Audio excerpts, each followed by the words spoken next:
E aí galera, beleza? Começando mais um vídeo com vocês. Para quem ainda não me conhece, meu nome é Adriano Fonsaca e vamos dar continuidade no nosso estudo sobre a teoria da cor. Esse é o quarto vídeo, tem mais 3 vídeos antes desse. Se você chegou aqui nesse já logo de cara, tem uma playlist aqui embaixo para começar a assistir desde o início. É muito importante seguir essa linha didática aí para poder compreender um pouquinho melhor essa introdução à teoria da cor. Lembrando também, nunca vou cansar de falar isso, que esse não é um canal de entretenimento. Se você que está chegando aí busca entretenimento, fecha a janelinha aí e vai assistir outro vídeo.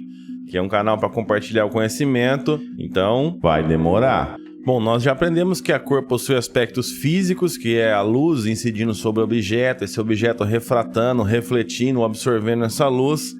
Aprendemos também sobre os aspectos fisiológicos da cor, que é a retina recebendo esse sinal de luz e passando para o nosso cérebro. Porém, depois que a retina recebe essa luz, esse sinal encontra uma barreira social, uma barreira cultural que vai funcionar como filtro na hora da gente interpretar essa cor. Do ponto de vista cultural, nós não temos apenas a sensação da cor, proporcionada pelos elementos físicos e fisiológicos. Nós também temos a percepção da cor, que engloba elementos socioculturais, elementos simbólicos, elementos racionais e psicológicos, tudo ao mesmo tempo. Observar uma fotografia, por exemplo, vai muito além de pensar no que é vermelho e no que é verde. A gente vai conseguir perceber também cores, texturas, abstrações e sentimentos que não necessariamente estão naquela imagem. Uma imagem de uma maçã, por exemplo, pode representar para uma criança apenas um alimento. Mas para um idoso, pode remeter às sensações da infância, pode trazer até cheiros na memória, muito além do que o físico e o fisiológico pode carregar. Ou seja, quando o assunto é cor, nós aprendemos as sensações cromáticas como pacotes prontos, porque nossa memória tende a agregar sentido em tudo que vemos, afinal é mais fácil a gente aprender alguma coisa quando a gente vê sentido naquilo. Sabendo disso, a simbologia da cor vem sendo construída na sociedade propositalmente, e às vezes inconscientemente também, pois a gente vem sempre reforçando comportamentos que fortalecem o significado da cor. Por exemplo, o comportamento de parar o vermelho. As placas de pare são vermelhos, sinais de trânsito são vermelhos. A gente já fortalece esse comportamento do alerta na cor vermelha. Tudo bem que aqui em Bauru, né, tem uns motoqueiros que vermelho pra eles acho que quer dizer avançar. Avança que dá tempo. Tendo em vista essa simbologia que vem sendo aplicada, é interessante ressaltar um pouco desse livro aqui, ó, o Dicionário das Cores de Nosso Tempo. Eu ainda não terminei essa leitura, mas é uma que super vale a pena, super recomendo vocês a adquirir isso aqui, ó. Vai ajudar bastante na hora de você compor e pensar nas cores que você vai aplicar, não só numa tatuagem, mas às vezes até na pintura da sua casa, hein. Eu vou listar o breve resumo do significado de algumas cores que tem nesse livro aqui. O vermelho. A mais bela das cores, a cor do signo, do sinal, da marca, cor do perigo e da proibição, cor do amor e do erotismo, cor do dinamismo e da criatividade, cor do luxo e da festa. Causa sensação de alegria, invasão da felicidade intensa, beleza e raridade. Chama a atenção, sensação de prazer proibido, sensação de paixão sem limites. O amarelo, a cor da luz e do calor, cor da prosperidade e da riqueza, cor da alegria e da energia, cor da doença e da loucura. Causa a sensação de calor dos dias quentes de verão. Causa a sensação de estímulo, a busca de poder, da riqueza material, sensação de alegria dos dias de sol, sensação de tensão. O azul, a cor preferida por mais da metade da população ocidental. Cor do infinito, do longínquo ou do sonho. Da felicidade, do amor, da fé, cor do frio, da frescura da água. Causa a sensação de paz, de tranquilidade do céu, sensação de infinito espacial, expandindo planos e superfícies. Sensação de estar no mundo de sonho. O verde, a cor do destino, da dita e da desdita, da fortuna do dinheiro, do acaso, da esperança, cor da natureza, da ecologia, cor da higiene e da saúde, cor da juventude, da seiva que sobe, uma cor ácida, que pica e que envenena, causa a sensação de esperança, de controle do próprio destino, sensação de completude, da não necessidade material, da prosperidade e da sorte. O branco, cor da pureza, da castidade e da virgindade, da inocência, cor da higiene, da limpeza, do frio, do que é estéril, cor da simplicidade, da distinção, da paz, cor da sabedoria e da velhice. Causa a sensação de harmonia, de paz, sensação de sinceridade, sensação de ingenuidade protegida, de limpeza, de inverno, sensação de proteção da intimidade. O preto, cor da morte, cor da falta, do pecado, da desonestidade, cor da tristeza, da solidão e da melancolia, cor da austeridade, da renúncia, da religião, cor da elegância e da modernidade, da autoridade. Causa sensação de perda, sensação de introspecção, de escuridão, de ser tragado pela falta de clareza da visão, sensação de precisão científica e tecnológica, sensação de poder de julgamento. É bem interessante a gente ter um pouco desse conhecimento sobre o significado das cores para poder auxiliar o cliente a expressar na sua tatuagem o sentimento que ele quer, porque muitas vezes a gente pode aplicar uma cor e não trazer aquele sentimento que o cliente estava esperando. Além de compreender o significado das cores, é muito importante a gente saber como aplicar essas cores, e para isso existem os esquemas de combinação de cores. Nesse método, nós vamos adotar como cores primárias as cores pigmento transparente, o magenta, o ciano e o amarelo, para poder ter mais confiabilidade no resultado da nossa pigmentação. Segundo o Copax, a gente pode dividir os esquemas de combinação de cores em dois tipos: os esquemas de consenso e os esquemas de equilíbrio. Esquemas de consenso não trazem contraste entre as cores, já os esquemas de equilíbrio trazem o contraste, mas um contraste pensado, planejado para obter um resultado específico. Nos esquemas de consenso, por não trazerem um contraste, eles facilitam o trabalho para os nossos olhos. Afinal, a gente percebe uma paleta de cor como um bloco inteiro, como um bloco completo. Esses esquemas de consenso se subdividem em 4: acromático, neutro, monocromático e análogo. Os esquemas acromáticos são compostos pelo preto e o branco, cores que estão fora do círculo cromático, formando uma paleta de tons de cinza. Os esquemas de cores neutras trazem em sua base as combinações do castanho. Isso traz sensação de elegância e simplicidade, favorecendo assim evidenciar texturas, porém pode se tornar um pouco monótono com o tempo. Já o esquema de combinação monocromático se tem quando a gente escolhe apenas uma cor do círculo cromático e combina ela com o preto, o branco ou o cinza, possibilitando 3 paletas da mesma cor, alterando a luminosidade com o branco, sua sombra com o preto ou seu croma com o cinza. Tem a tendência de ser entediante e monótono. Por outro lado, esse esquema evidencia e valoriza as formas do objeto. Já o esquema de combinações análogas tem quando a gente pega as cores que são vizinhas da cor principal, não excedendo o limite de 90 graus a partir da cor principal, porque se a gente ultrapassar esses 90 graus, a gente vai entrar já na linha de contraste, e é o que a gente não busca aqui. Essa paleta pode ser utilizada quando formas diferentes precisam parecer ter algo em comum.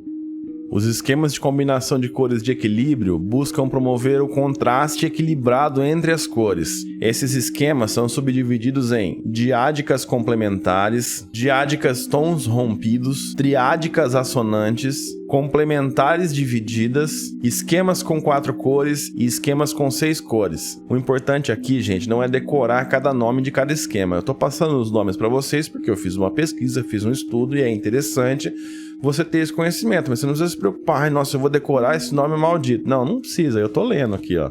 O importante é você internalizar o conceito, você saber aplicar e saber que existem essas formas. A nomenclatura, a não ser que você seja muito saudosista para querer decorar tudo, você tem muita facilidade. Fora isso, você tem que entender o conceito, beleza? O esquema de cores de diádicas complementares é formado por apenas 2 cores, perfeitamente opostas, 180 graus no círculo cromático. Esse é o contraste perfeito. O uso dessa paleta vai evidenciar a cor que tiver em menor quantidade, favorecendo assim quando queremos ganhar destaque em determinados elementos. Já as cores diádicas, tons rompidos, acontece quando a gente mistura essas 2 cores. Escolhe uma cor e mistura ela com sua complementar, gerando assim uma paleta de tons que vai passar pelo cinza entre uma cor e outra. Esse é o degradê mais equilibrado que a gente vai conseguir e é fundamental numa tatuagem. Essa técnica de misturar as cores complementares para fazer uma sombra vai dar outra cara para sua tatuagem colorida. Parafraseando mais uma vez aqui a autora do livro, sabe-se desde os impressionistas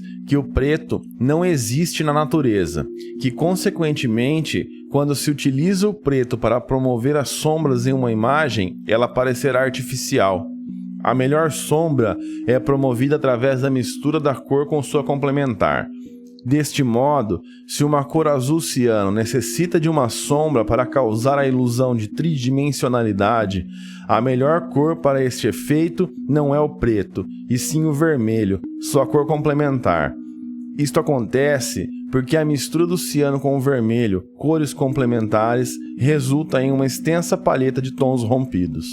A combinação de cores triádicas assonantes é composta por 3 cores do círculo cromático, a principal e 2 opostas, formando assim um triângulo equilátero no círculo cromático. São 3 cores equidistantes entre si. Essa paleta pode ser composta por 3 cores primárias, 3 cores secundárias ou 3 cores terciárias. Tanto as compostas por primárias como por terciárias são paletas muito fortes, direciona toda a atenção para si e em pouco tempo se torna incômoda e irritante. Já as paletas formadas por cores secundárias tornam-se mais equilibradas e menos incômodas. A combinação de cores complementares divididas se tem quando a gente pega a cor complementar da principal e 2 vizinhas dessa complementar, formando assim outro triângulo, porém dessa vez um triângulo isósceles. Essa combinação tem o contraste e o equilíbrio perfeito, proporcionando conforto visual e psíquico. Por fim, a gente vai ter os esquemas de cores geométricos, que pode ser composto por quadrados, retângulos ou hexágonos, sempre selecionando cores equidistantes entre si. Isso gera uma palheta com maior complexidade devido à quantidade de cores que possui. São palhetas ótimas para usar em ambiente com criança ou para temas infantis. Além das combinações de cores, a gente vai ter também uma relação entre cor e forma. E aqui é que o negócio despiroca a mente de uma vez. Essa é uma ideia que foi criada pelo pintor Kandinsky, que segundo ele, assim como determinados objetos carregam consigo a sua cor, as formas também trazem a sua cor, e que através da forma e da cor que a pintura atingiu seu objetivo. Kandinsky observou que um triângulo pintado de azul, um triângulo pintado de vermelho e um triângulo pintado de amarelo eram diferentes entre si. E a partir disso concluiu que se existem cores primárias, também existem formas primárias de acordo com essas cores. Kandinsky fez relação com as cores pigmento opacas. As cores amarelo, vermelho e azul traziam consigo as formas do triângulo, o quadrado e o círculo. Parafraseando a autora Luciana Marta Silveira, é importante observar no pensamento de Kandinsky que o fundamental não é pintar triângulos necessariamente de amarelo, mas sim notar que as cores e as formas têm um caráter próprio, independente do que representam em significado. Além do mais, as características de uma apresentavam interações muito concretas com as outras, como por exemplo a concordância do amarelo com o triângulo, o que ele denominou de princípio da necessidade interior. A partir da ideia de Kandinsky, Gerstner definiu os sinais da cor, criando assim o primeiro círculo cromático de formas e cores, misturando as formas primárias com as cores primárias. Nessa mesma ideia de formas e cores, Johannes Itten também concordava com Kandinsky e criou seu próprio círculo cromático de formas e cores, partindo do quadrado vermelho, o triângulo amarelo e o círculo azul, criando derivações dessas formas para as cores secundárias. Itten concluiu que a partir das formas surgem cores subjetivas e a partir das cores também surgem formas subjetivas, favorecendo assim a percepção cromática entre formas e cores. É importante perceber que os estudos desses 3 pesquisadores mostram que, historicamente, a cor vem sendo atrelada à forma. Isso significa que, como profissional, devo ter essas informações como instrumento de aplicação da cor em projetos. A essência da informação é: formas estridentes são reforçadas perceptivamente pelo amarelo. Formas recortadas são reforçadas perceptivamente pelo vermelho. Formas orgânicas são reforçadas perceptivamente pelo azul. Essa ideia do Kandinsky me deu um estalo muito grande na cabeça aqui de tentar trabalhar um pouco isso, e umas coisas que às vezes eu faço inconscientemente e acaba ficando com um efeito bem bacana. Eu sempre tenho o hábito de, quando é uma folha, por exemplo, vou fazer uma rosa e tem uma folha bem pontuda, eu sempre faço a ponta dela amarela, não sei porquê, e eu acho que fica muito bonito. E talvez eu esteja seguindo essa ideia do Kandinsky mesmo antes de conhecer. Então, pensando nisso, eu tentei criar um exercício para a gente tentar visualizar isso na prática mesmo, na tatuagem, como que isso pode ser aplicado. A gente vai fazer um exercício aqui para tentar pegar um pouco dessa técnica do Kandinsky aí. Eu gosto muito das pinturas dele, recomendo muito, se você não conhece o pintor Wallace Kandinsky, Procura aí no Google, dá uma olhada nos trabalhos dele, é bem interessante. Então, vamos lá para a sala de tatu tentar perceber um pouco da relação entre cor e forma. Nesse exercício, nós vamos buscar tentar visualizar a ideia do Kandinsky, de aplicação da cor e a forma da cor. Para isso, a gente vai fazer 2 exemplos mais triangulares e 2 mais circulares. Primeiro, a gente vai fazer 2 folhas, tentar fazer o mais próximo possível uma da outra. Na primeira folha, a gente vai fazer ela em tons de azul, que favorece a forma circular, né? Então a gente vai fazer com o violeta e com o azul mais claro, tô aqui com 2 tons de cada cor e aí eu misturo um pouco entre elas. Então essa primeira a gente vai fazer com o violeta e um azul claro, quase que um ciano. E a segunda a gente vai fazer com verde e amarelo, que segundo o Kandinsky, o amarelo ele favorece a forma pontiaguda, né? Então vai ressaltar essa ponta da folha. Vamos ver se isso realmente acaba ficando visível. Aqui eu não vou fazer traço, vou fazer direto na cor, já com a máquina de pintura, regulagem de sombra de precisão, máquina de bobina, mas aí a máquina você usa a máquina que você tiver à mão. Para esse exercício eu vou usar uma Magnum 11, que é aquela agulha mais coringa, né? Dá para você fazer pigmentações grandes e um pouco de precisão também quando você precisa. Quando você precisa 100% de precisão, você vai para uma Magnum 9. Quando é algo muito grande, que você precisa mais de agilidade, vai para uma Magnum 15. Magnum 11 é a agulha coringa para essas pinturas gerais. Então vamos lá, começar fazendo a de tons azuis.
Aqui eu peguei um batocão, coloquei a mistura do borrifador mesmo, pra mim vir diluindo um pouco essa cor, pra fazer a sombra, pra facilitar um pouco. Na cor eu não diluo no batoque, igual a gente faz com o preto. Na cor eu vou diluindo no bico mesmo aqui.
Na cor, assim como no preto, A gente vai do mais escuro para o mais claro, sempre começando nas áreas que são mais escuras e escurecendo aos poucos.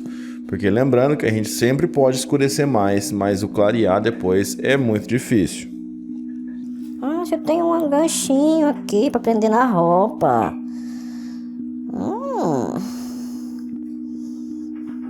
Entra na roupa.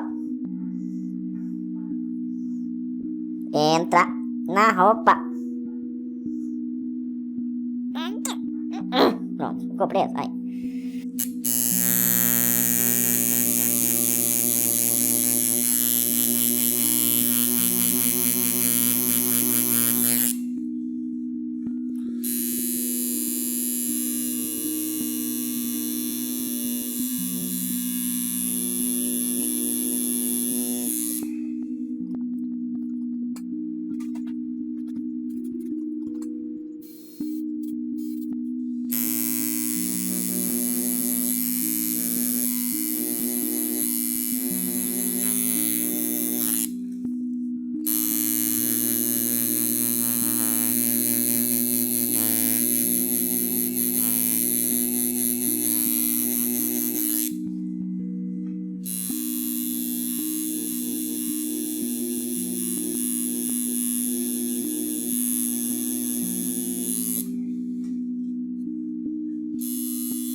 Na tatuagem colorida, eu costumo sempre fazer uma marcação da sombra escura e vir depois chapando a cor mais clara. Faço bem sólido mesmo, atropelando mais as cores escuras, porque isso vai abrir os poros da pele. E a hora que você vier refazendo a sombra escura...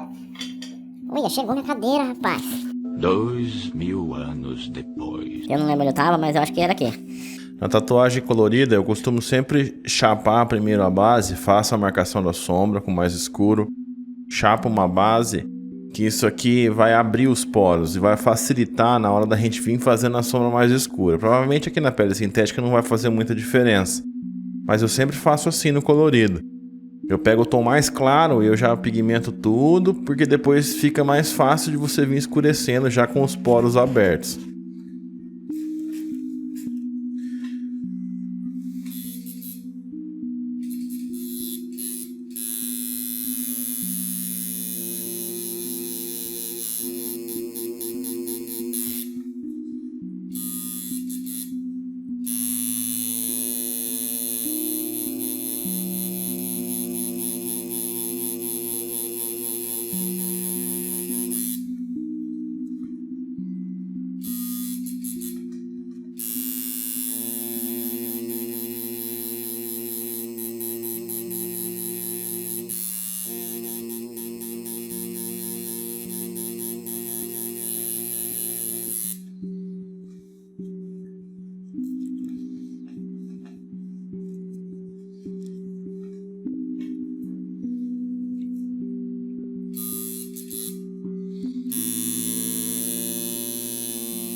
Oh.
Agora a mesma coisa com o verde e amarelo.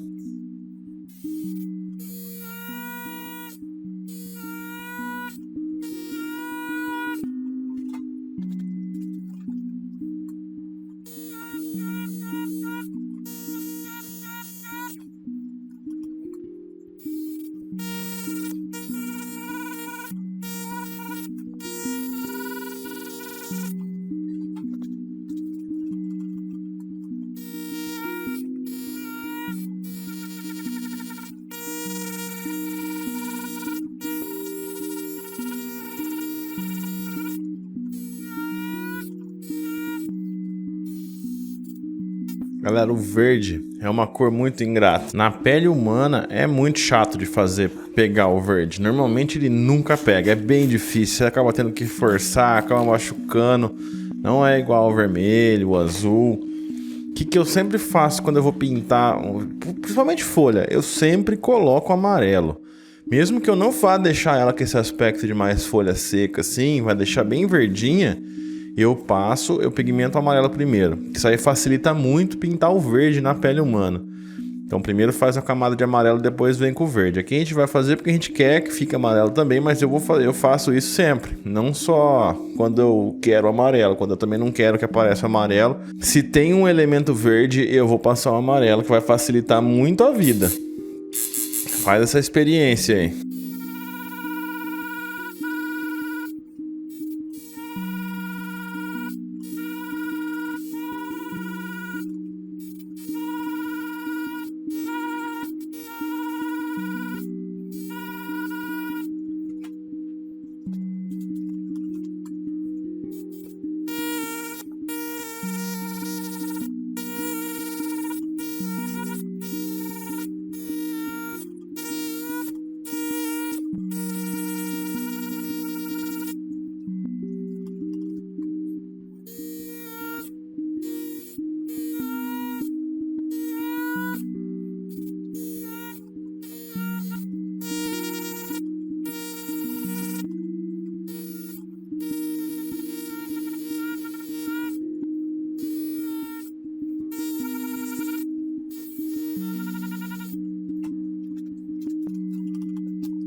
Embaixo aqui a gente vai fazer a mesma coisa, só que agora com um desenho circular. Fazer 2 pétalas mais circulares.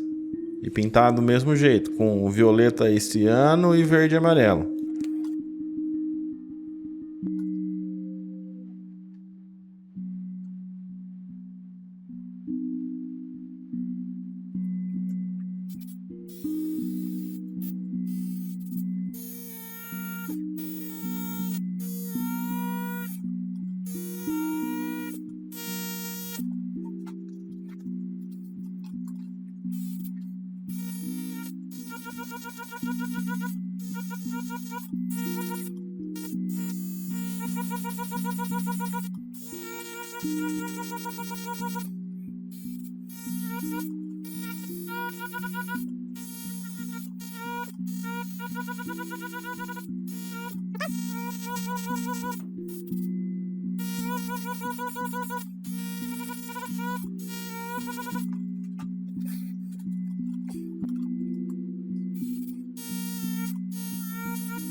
Caralho, já batizei a cadeira nova aqui, tudo cheio de tinta.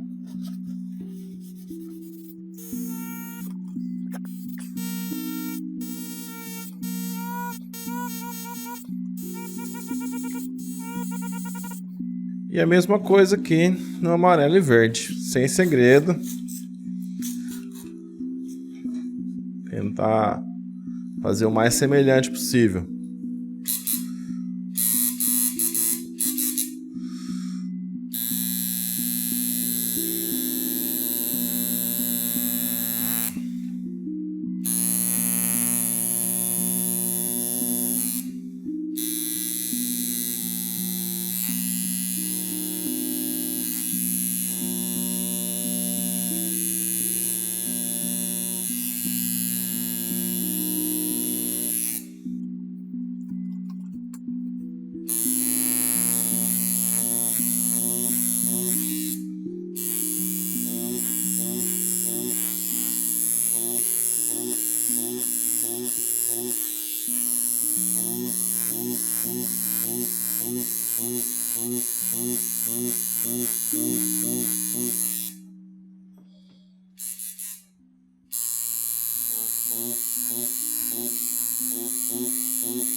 Aqui agora a gente consegue visualizar bem como a teoria do Kandinsky realmente faz sentido. Pode reparar que a folha amarela tende a parecer mais pontuda do que azul. O azul favorece essa parte da folha, enquanto o amarelo direciona o nosso olhar para a ponta da folha. A mesma coisa na pétala. A pétala azul a gente consegue visualizar melhor a curvatura dela. Já a amarela, ela parece mais pontiaguda, né? Ela puxa o nosso olhar para a ponta. Agora, tudo que for pontiagudo a gente vai pintar de amarelo e tudo que for circular a gente vai pintar de azul? Também não, mas a gente tem que ter isso em mente para poder favorecer a nossa tatuagem. Às vezes tem algo que você quer ressaltar mais, que você quer chamar mais os olhos para aquele lugar. A gente usa essa técnica do Kandinsky, combinado com todo o resto que a gente já aprendeu e mais o que a gente vai aprender, para trabalhar a nosso favor com as cores e deixar nossa tatuagem sempre mais interessante. O exercício de hoje é isso aí.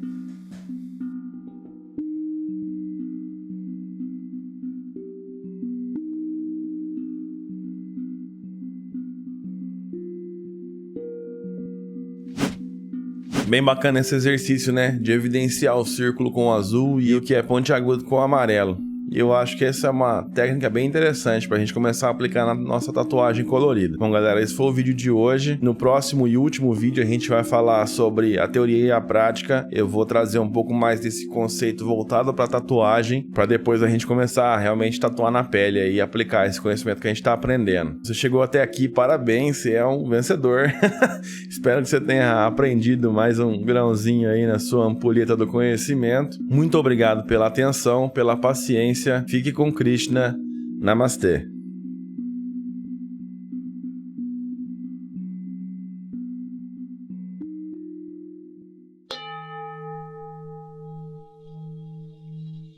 A personalidade de Deus é perfeita e completa, e por ser completamente perfeito, todas as emanações dele, tais como este mundo fenomenal, são perfeitamente equipadas com todos completos. Tudo que é produzido do todo completo também é completo em si mesmo, porque ele é o todo completo.